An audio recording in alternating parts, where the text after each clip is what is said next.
comment on dit ça, il n'y a pas d'adultère. Dans la pratique, il n'y a pas d'adultère, il n'y a pas de fornication, parce que quand tu vas avec une personne, tu vas avec une généalogie ancienne de la personne. Donc, tous les ancêtres de la personne se révèlent à la personne. S'il y a des énergies éveillées positives, tu serais chargé. S'il y a des énergies éveillées négatives, tu serais chargé. Donc, il faut savoir utiliser cette méditation pour pouvoir être bénéficié ou bénéficiaire de cette valeur qui va se donner à vous. Déjà, côté sexuel, est-ce qu'il y a des positions? Est-ce qu'il y a des positions qui sont proscrites par la spiritualité? La sexualité divine n'a pas besoin de position, mais la société dans la connaissance du corps, quand on va en Inde, on va parler par exemple, on va parler du Kama Sutra. Le Kama Sutra qui n'est autre que l'école mystique spirituelle de la découverte des sensations, des nerfs, des os, la chair, le sang et du corps à travers une attraction sexuelle.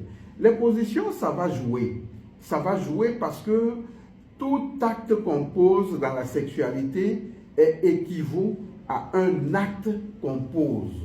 Donc, équivaut également à un symbole qu'on donne.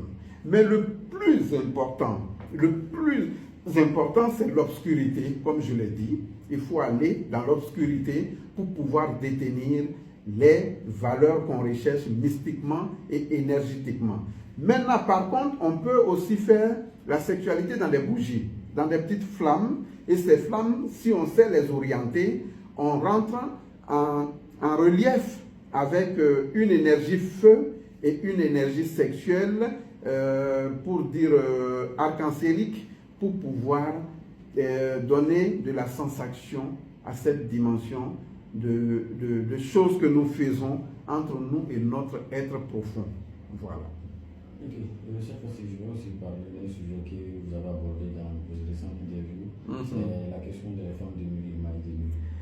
Écoutez, les femmes et maris de nuit, c'est un facteur aujourd'hui qui inonde le monde.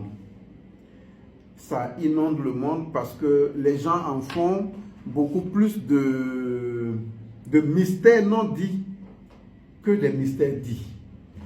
J'ai dit souvent, on est habité par l'ancestralité. On est habité par des entités. On est habité même par des morts.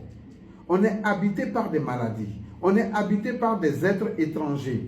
Mais la réalité, dans le symbole de tout ça, est que c'est nous-mêmes qui ouvrons les vannes.